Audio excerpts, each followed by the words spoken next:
In today's video, we're going to be taking a look at 6 vipers that I unboxed inside a previous video. We're also going to be talking a little bit more about the cages that I have behind me in all my recent videos.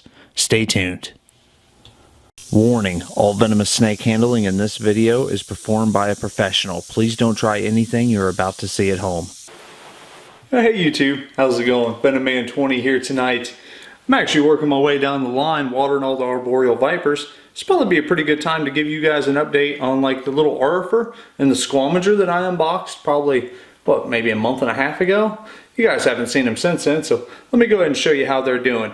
Also in this video, everybody's been asking about these cages. Hey, everybody thinks they're either dog crates, or they think they're awesome, or they think they're the old neodeshes, or neodeshes, however you say that. But they're not. These are something new. So let me go ahead and show you these and explain a little bit more about them at the end of this video. But first, let's get back to the snakes. So I figure I'll go ahead and start off with a little arifer. Here's a little arifer right up there on that branch, right dead center. Let's go ahead and see if we can't focus in on him a little bit better. Zoom in. Sorry for shaking you guys up already. There he is. Beautiful little snake, starting to get a drink off of his own body. So in my initial unboxing of these, I actually said that these are semi-arboreal. That's actually false. These guys are completely arboreal. So sorry for the misinformation there. These guys do love to climb. Very, very beautiful snake and very rare. Just amazing little guys. I want to make sure I keep the humidity up because these guys are actually from the cloud forest. I do believe it's along the coastline of Mexico. These guys are found. But he's doing very well. He's acclimating quite well. This species typically in the wild will eat little frogs or possibly birds. But this guy's actually eating rodents quite well. So I'm excited for that. But just a very beautiful snake. Very fun to work with for sure. Let's go ahead and take a look at the squamagers real quick. So this is the enclosure, the first little Atheris I'm going to show you. He's hiding right over there inside that corner behind that plant. Now with the lighting and everything, well, and he's an Atheris, he's a little on edge. So this is the squamager, the Atheris squamager, also known as a variable bush viper. These are from Africa. In my opinion, this has one of the best strikes of any snake in the world. These guys are so springy. They always catch me off guard. And he is mad. Right there. You see how he's coiled up? He's a little front. Ooh, right there is that strike. It's okay, buddy. Pop up. Absolutely beautiful. So these guys are actually related to the hairy bush viper, which is everybody's favorite, which is the Atheris hispida. I do believe is how you pronounce that. Ooh, so quick. But these are absolutely a wonderful little species, but of course they're a little grumpy. I always do relate it if I lived in Africa and I was that tiny and I had lions chasing me, I would probably be pretty grumpy as well. They have to be defensive, you know, just to survive. You're carrying your stick with you. I'm gonna have to get some close-ups of that head. He's just beautiful. Now these are a little subtropical is what I'm going to call. Ooh, yeah, you are angry. I'm sorry, bud. Like I said, I would call them subtropical. They do need a little bit of moisture because they are arboreal viper. All arboreal vipers do well in high humidity for the most part, but at the same time these guys are from Africa, so they're not from the driest or from the wettest place on earth. Although, you know, like the Congo and stuff is quite moist. But the moss is doing well in there. I'm going to go and spray him while we have him open. And then I'll go ahead and move and show you one of the other Atheris. One of the bright yellow squams. I'm sorry, just a little bit of water. See? There you go. Beautiful little snake. Kind of a grump sometimes.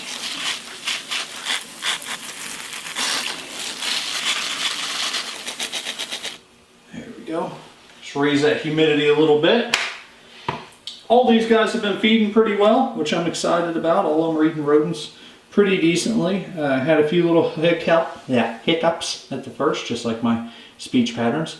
Just a little choppy, but got them all feeding. And all these guys are looking really good. Waiting for them to shed out a couple more times, get rid of any old scarring or anything from being wild snakes, needless to say, because a lot of these are imported. But anyway, let's go ahead and get on to one of them bright yellow ones. So this right here is one of my favorite of the Aetherius squamigers. This is the bright yellow one. Unfortunately, he's even crabbier than the green one. So I will take him and show him a little bit closer to you guys, but expect him to kind of be rambunctious. You can see how he's puffed up, a little grumpy. Let's see if we can get a little bit of a close up.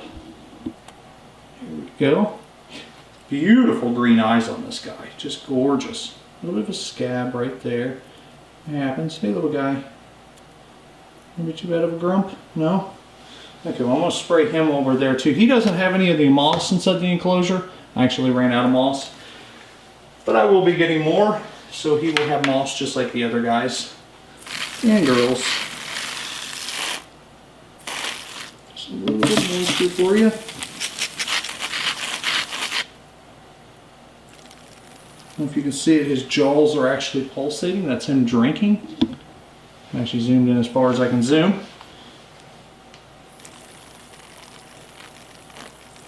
See, a lot of these times being semi-arboreal, or they kind of are arboreal, they climb a lot. These guys don't have too much brush in their cage because honestly they weren't utilizing it much. They're actually curling up into the corner just as this guy has been doing. But a lot of times they won't actually go and search for the water bowl. So it's important that you spray them down. Hence why we spray all the arboreal vipers. Just in case if they're not coming down to drink, that way they will get a drink. In the past I've actually kept enclosures without water bowls just because I knew every day I would be there to miss them. But a lot of people frown upon that for some reason. I honestly don't get it. I guess since people don't see you going into the reptile room misting every day, they don't understand that the snake does get the chance to drink every day. But I mean, it's kind of like the rhino vipers. The rhino vipers or gaboon vipers a lot of times won't move out of their little cubby hole or where they feel safe for months at a time. They're ambush predators. So in the wild, they wait for the rain to drink. So in the same instance, this guy might not move enough to find water. He waits for the water to come to him. So it's very beneficial that you actually spray him and let him get a good drink. Anyway, let's go ahead and talk about these enclosures that everybody's been asking questions about, because I want to fill everybody in on whatever they want to know about them. So I'm going to go through a couple of questions and try to answer everything, all the questions you guys have been having. So I feel like this is a pretty good overview of the cage itself. So as you see back there, those are the couple trim trigs I featured inside the baby viper video. But we're going to go ahead and get in there with them and show off a couple of the aspects of this enclosure. A lot of people have asked if these are converted dog crates. They are not. These are professional made cages. So let's go ahead and show you what they are and where to get them and all things of the sort. So I figure at this point in the video, I should go through some of the upsides and the downsides I've found of these enclosures. You guys can be the judge if you like them or not enough to buy them, but I'm actually not endorsed to say anything negative or positive about these. So figuring I have quite a few of them, I'll just give you my honest review. Being a venomous keeper, this is one of the biggest upsides, a locking latch.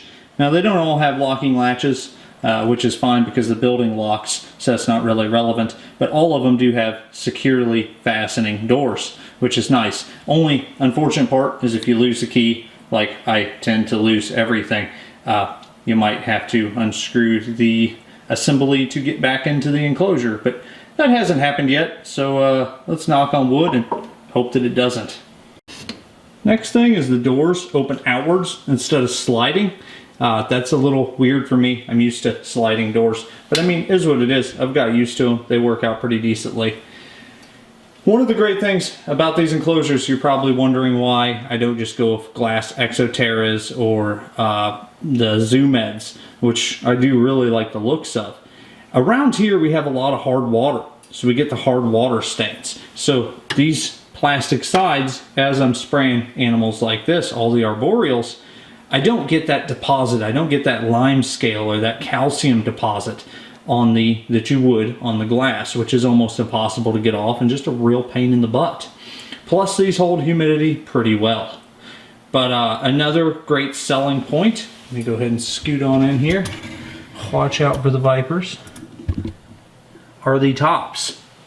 It's a pretty thick metal. That's stainless steel if I am not mistaken. That actually, it's not going to corrode or rust or anything like that, which is great. But not only that, it's a lot thicker than your average screen mesh. So that stuff will be a lot harder for the Viper to bite through. So that's pretty nice. Plus, they're not coming out. There's no escape route through that. So the only downside to that is it's actually hard to see light through that. Like the light that we have up there, if I didn't have a studio light behind me, it would be very difficult to see inside the enclosure. But if you have dim lights inside your room, it kind of works out. One other downside I want to add to that top being like that is the fact that if you try to stack them without a rack, you are not going to be able to get any ventilation because of course the next enclosure covers up the first. But right here I wanted to show you they have a tad bit of a gap. It's nothing major, but it is a gap. If these trim trigs were to have babies in here, that would be a real issue. We'd have snakes on the loose and that wouldn't be good. So that's one thing to take into consideration if you're actually breeding arboreal vipers in these enclosures. So my final thoughts on the enclosures, needless to say, I like them. I mean, you see how many I have behind me inside any given video, but I know a lot of other people like them too. Been getting a lot of comments down in my comment section, hence the reason why I did this video. So if you have any video ideas you have, put them down in the comments, I'll try to get to them.